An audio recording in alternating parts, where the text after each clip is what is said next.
In our headlines on this Monday, April 21st, here in South Korea.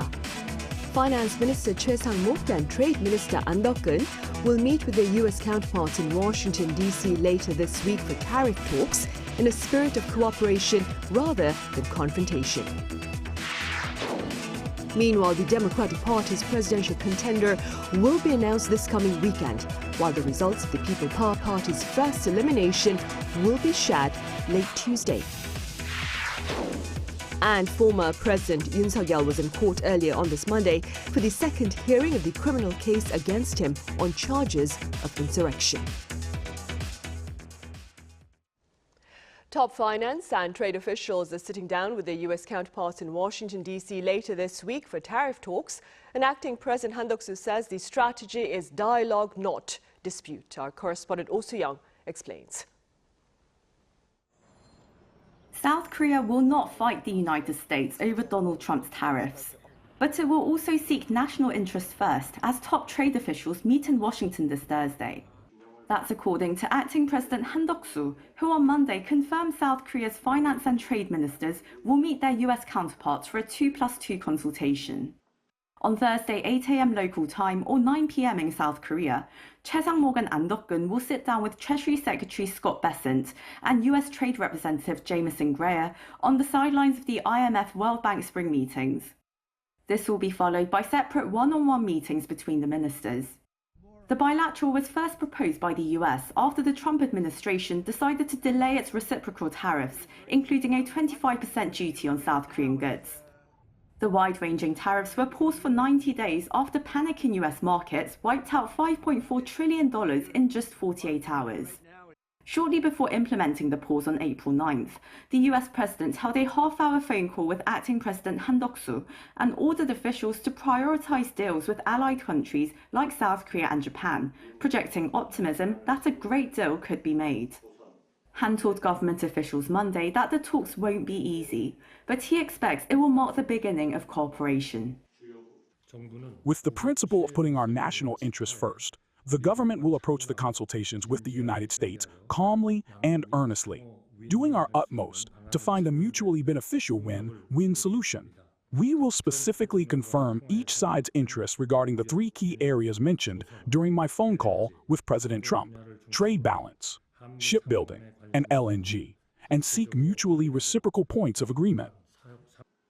In interviews with foreign media, Han has said Seoul will not fight the US, but hinted there could be concessions for a win-win deal between the long-term allies.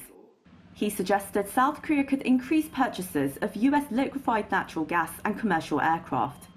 Korean shipyards could also help America maintain its naval shipbuilding capacity.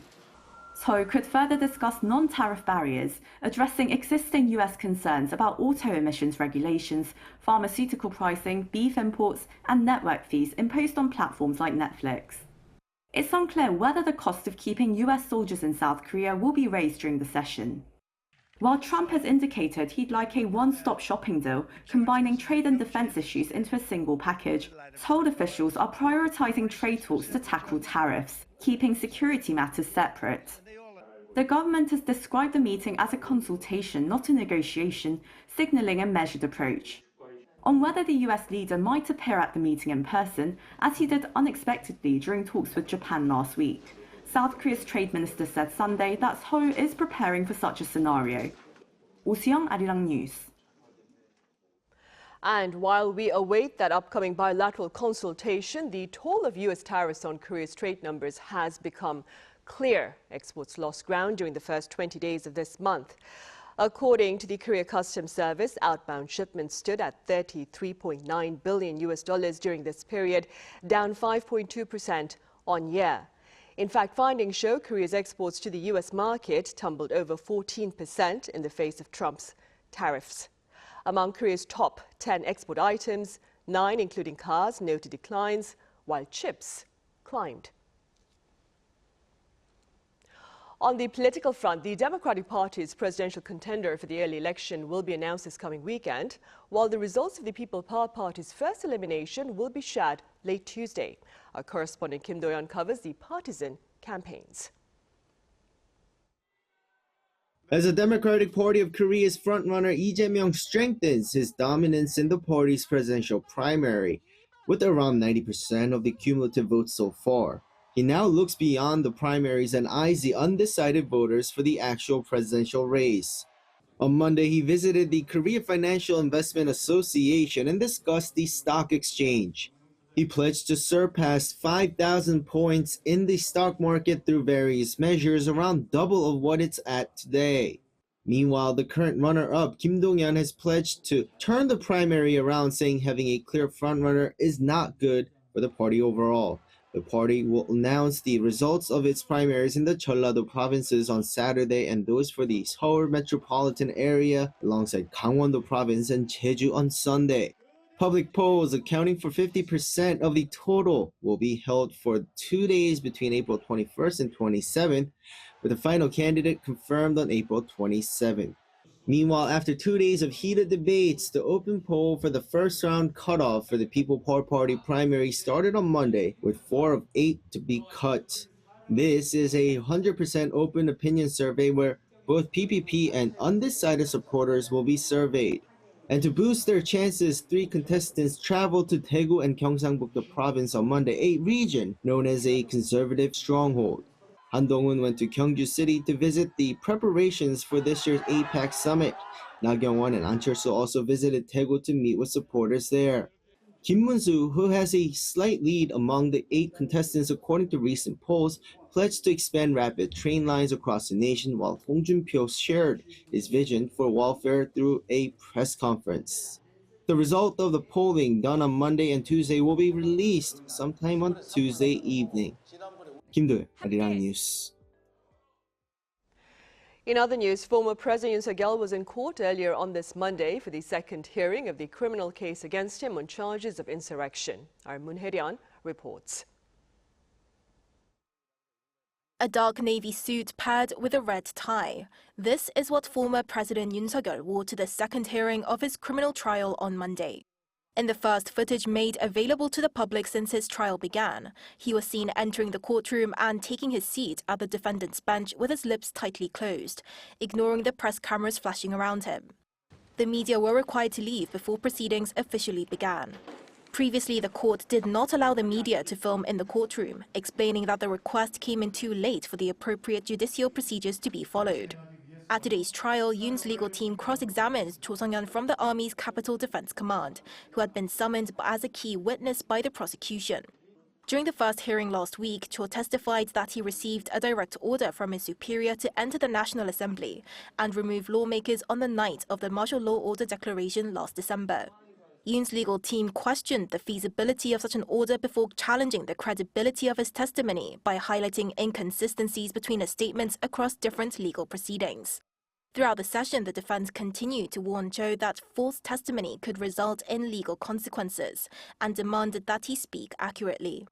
The exchange escalated when Cho, frustrated by repeated questioning, appealed directly to the bench, which was acknowledged by the judge. To secure a conviction on charges of insurrection, prosecutors must prove that Yoon deliberately sought to overthrow the constitutional order by mobilizing the military. If found guilty, he could face life imprisonment or even the death penalty. Moon Hae-ryun, Arirang News.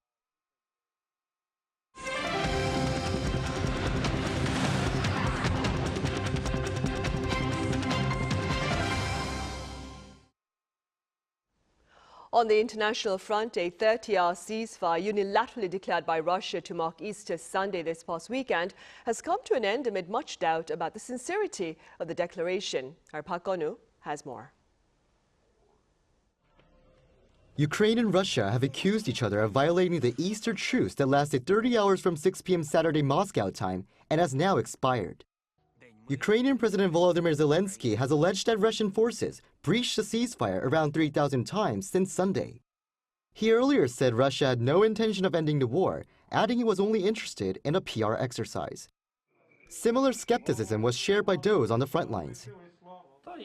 It was announced only to show to the world as if they are making some steps, concessions for us, but in reality nothing has changed. On the other side, the Russian Foreign Ministry accused Kyiv of violating the truce over 1,000 times, firing shells and launching hundreds of drones and even some US-supplied missiles. Its defense ministry said Moscow strictly observed the ceasefire. Some residents in Donetsk, that's been under Russian control since 2014, expressed distrust toward Ukraine. I don't have hopes on the Ukrainian side. They have deceived us so many times, I do not trust them. While Ukraine urged for an extension of the truce, Kremlin spokesperson Dmitry Peskov said just hours before its expiration that no new orders have been received from President Vladimir Putin. Amid the continuing tensions, U.S. President Donald Trump expressed hope on Sunday that the two sides will be able to make a peace deal this week, adding it could open the doors for big business with the U.S. With the U.S.-Ukraine minerals deal possibly being signed later this week, attention now turns to whether new efforts will be made to help bring the war to an end. Park Gonu, Arirang News. Japanese Prime Minister Shigeru Ishiba sent a ritual offering to Tokyo's Yasukuni Shrine on this Monday as the shrine began its three-day annual Spring Festival. Now, a similar offering was made during the Autumn Festival last year. The Japanese leader is reportedly not expected to make an in-person visit in light of concerns of a potential backlash from South Korea and China. The shrine honors 14 convicted Class A Japanese war criminals from the Second World War. The last sitting Japanese Prime Minister to visit the shrine in person was Shinzo Abe back in the year 2013.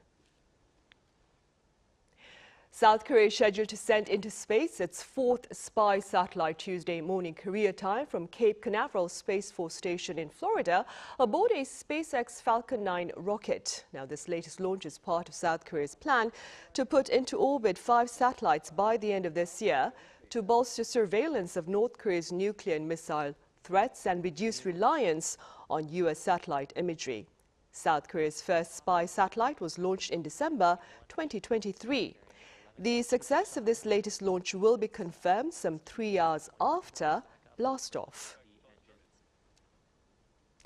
On the defense front, South Korea and the U.S. are currently involved in a 2-week air drill that began last week and will last until early May. Our correspondent Kim Bo-kyung files this report. Fighter jets fly through the air, making thunderous sounds. This as part of South Korea and the U.S.'s large-scale joint air power exercise, the Freedom Flag, at Gwangju Air Base. Held 2 times in a year, combining Korea flying training and vigilant defense, this over 2-week journey began on Thursday. Aiming to advance combined air power capabilities while improving interoperability between pilots from both countries, the 24-hour operating mission planning cell organizes the exercise for pilots to embark on their missions. Approximately 1,100 personnel joined the drill and more than 90 aircraft, including unmanned aerial vehicles such as US MQ-9, take part in the event. This drill will serve as a chance to further strengthen the combined defense posture and enhance our joint response capabilities against various threats on future battlefields. Another notable part is that the drill will also be based on complex scenarios against a high-level simulated threat involving an advanced stealth jet. This is a U.S. Marine Corps F-35B, one of the U.S. stealth fighter jets that came from Japan. Along with RK F-35As, these 5th-generation jets will play the role of Red Air enemy aircraft for the first time during the exercise.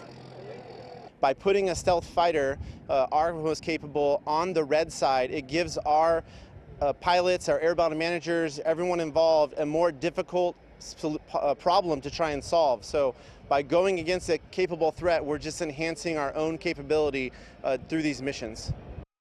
By carrying out high-level air-to-air combat missions and working side by side, South Korea and the U.S. expect bolstered trust building upon the alliance. Kim Bo-kyung, Arirang News, Gwangju. South Korean carmakers clinched 7 awards at the 2025 Red Dot Design Awards. According to Hyundai Motor and its affiliate Kia Corporation, Kia's compact electric SUV, the EV3, won the Best of the Best award in the product design category, extending the carmaker's success in this category following wins for the EV6 in 2022 and the EV9 in 2024. Meanwhile, Hyundai's Ioniq 9 and the Palisade SUV were also among those honored in their respective categories. Exports of kim, Korea's dried seaweed, rose remarkably during the first quarter of this year, with shipments to the U.S. soaring. Our Yoon reports. The exports of Korean staple kim, or dried seaweed, hit a record high in the first quarter of this year, driven by strong demand from U.S. and China. According to the Korea Agri-Fisheries and Food Trade Corporation on Monday, Korea's seaweed export value in the first quarter of this year reached $281 million, or around 402 billion Korean won. That is more than 20% increase from the same period last year. Export volume for the first quarter also rose to 10,161 tons, up more than 7% from last year. Compared to the same period in 2015, this marks a massive 844% increase over the past decade. Monthly export growth rates compared to the same period last year stood at more than 7% for January, over 52% for February, and over 10% in March, according to the Korea Maritime Institute's Fisheries Outlook Center.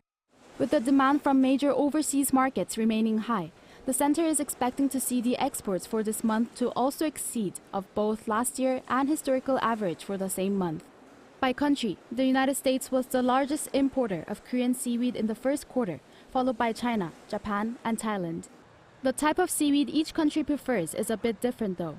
Most of Korea's seaweed exports to China were in the form of dried seaweed, with 2,258 tons shipped, a whopping 97% increase from the previous year. Meanwhile, the U.S. remains the top destination for seasoned seaweed, with exports reaching 1,367 tons in the first quarter, accounting for more than 30% of total seasoned seaweed exports. The Oceans and Fisheries Ministry attributed such growing demand in China to the popularity of Korean dramas and films, which have sparked a kimbap trend and a surge in dried seaweed consumption. In the U.S., the popularity of seaweed snacks has pushed up demand. With both export volume and value on the rise, the government is expecting kim exports to hit its annual goal of $1 billion this year, 2 years before the original target date of 2027. Yoon, Arirang News. A while back, we highlighted the inclusion of a painful chapter in Jeju's history in UNESCO's documentary heritage. Well, today we expand on that event by sharing with you the journey from loss to healing. My colleague An Sung-jin reports from the southern island. The search for answers still continues, nearly 80 years after the Jeju April 3rd incident. Mr. Yang's grandfather was one of the missing from the incident. Only around 10 years ago did he find out his grandfather had died in prison. I still get emotional every time I talk about it. But the older I get, the more I understand the hardships of what my grandpa went through. I work on understanding the pain of those who have passed away. Mr. Yang works for the Association of Victims' Families from the Jeju 4-3 incident. There are some 4,000 tombstones of the missing victims that the families still mourn. The Jeju 4-3 incident traces back to an uprising on the island in the late 1940s, at a time when South Korea was still working on forming its own government. Following discontent over the election process and economic hardships, the Workers' Party of South Korea launched an armed uprising, which the government violently suppressed. Many were killed by the government forces, and others allegedly involved in the uprising were sent to prison and tortured. Many, like Mr. Yang's grandfather, died in prison. The reason this stone can't be placed is because this still doesn't have a name to it. Some call it a massacre. Some say it's a revolt, but there has been no name given to it. Around 30,000 people are thought to have died. More than 30% of them were elderly, children, or women who were not affiliated with any of the combatants. Those who know the past and the stories behind it work on raising awareness so more people can recognize the value and the significance of what happened here. The Jeju April 3rd incident became the background for Nobel Prize Literature winner Han Gang's book, We Do Not Part, discussing humanity and the survivors of the incident. I read testimonies from massacre survivors, pored over materials, and then, in as restrained a manner as I could, without looking away from the brutal details that felt almost impossible to put into words, I wrote what became We Do Not Part. To make sure the incident and the victims are not forgotten, the Jeju 4-3 archives have been designated as a UNESCO Memory of the World. The documents in the archives illustrated the underlying human stories of Jeju. Time passes, but what remains important is that people continue to remember. 안성진, Arirang News, Jeju. Right, and according to News Justin, Pope Francis passed away early Monday morning. He was 88 years old. Now, details regarding his passing will be shared with you in our later broadcasts.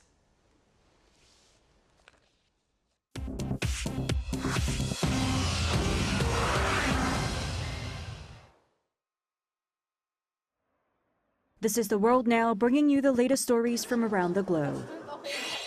The U.S. and Iran concluded a second round of nuclear talks in Rome on Saturday and agreed to hold another round this week. On April 19th, U.S. Special Envoy Steve Witkoff and Iranian Foreign Minister Abbas Araghchi engaged again in indirect talks mediated by Oman at the Omani embassy in Rome. The talks lasted for about 4 hours, focusing on reviving an agreement to prevent Iran from developing nuclear weapons while allowing for peaceful nuclear energy use. Both sides reported progress and agreed to begin expert-level discussions in Muscat, Oman, starting Wednesday, with a follow-up meeting scheduled for Saturday. Key negotiation points include how to handle Iran's stockpile of enriched uranium and how to ensure that the U.S. does not withdraw from any agreement. The U.S. suggests transferring the uranium to a third country, possibly Russia, while Iran insists on keeping it within its borders. The United States launched more airstrikes on Yemen's capital Sana'a and the coastal city of Hodeidah over the weekend. This comes less than 2 days after a strike on the Ras Isa oil terminal on the Red Sea coast. On Saturday local time, U.S. forces conducted 13 airstrikes targeting sites controlled by the Houthis Sana'a and Hodeidah, including an airport and a port facility. The airstrikes resulted in at least 3 deaths and 4 injuries. This follows an attack on April 17th on the Ras Isa oil terminal, which reportedly killed at least 80 people and injured more than 150 others. The U.S. military says these strikes aim to degrade the Houthis' offensive capabilities and protect international shipping routes in the Red Sea. United Nations Secretary-General Antonio Guterres expressed on Saturday grave concern over the attack on Ras Isa and escalating violence in the region. In Germany, the 37th annual Easter egg throwing competition took place on Sunday in the western town of Horhausen. Participants were given a single brightly colored hard-boiled egg to throw as far as possible without it breaking. The longest recorded egg throw to date is 78 meters, set in 2002. Eggs that remain intact are collected and distributed to the crowd, while broken eggs become bird feed. The tradition of Easter egg throwing continues to be a part of Horhausen's Easter celebrations, dating back to the post-Second World War era. Choi Ji-hee, Arirang News.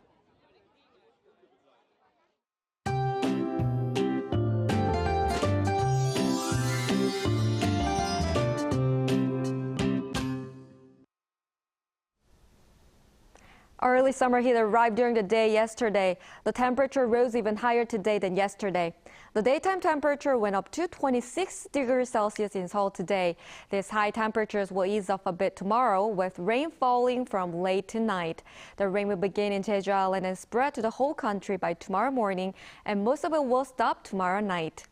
As for the amount of rainfall, as much as 120 millimeters will fall on Jeju Island, and up to 80 millimeters of rain is expected on the south coast. The south of the country will also see gusty winds, thunder, and lightning. Other areas, including Seoul, will get 10 to 50 millimeters of rain. Tomorrow morning, Seoul and Daejeon will start off at 16 degrees, Gwangju and Jeju at 17 degrees. Highs will move up to around 20 degrees all over the country. After the rain stops tomorrow, clear and warm spring weather will continue for the time being. That's all for Korea. Here are the weather conditions around the world.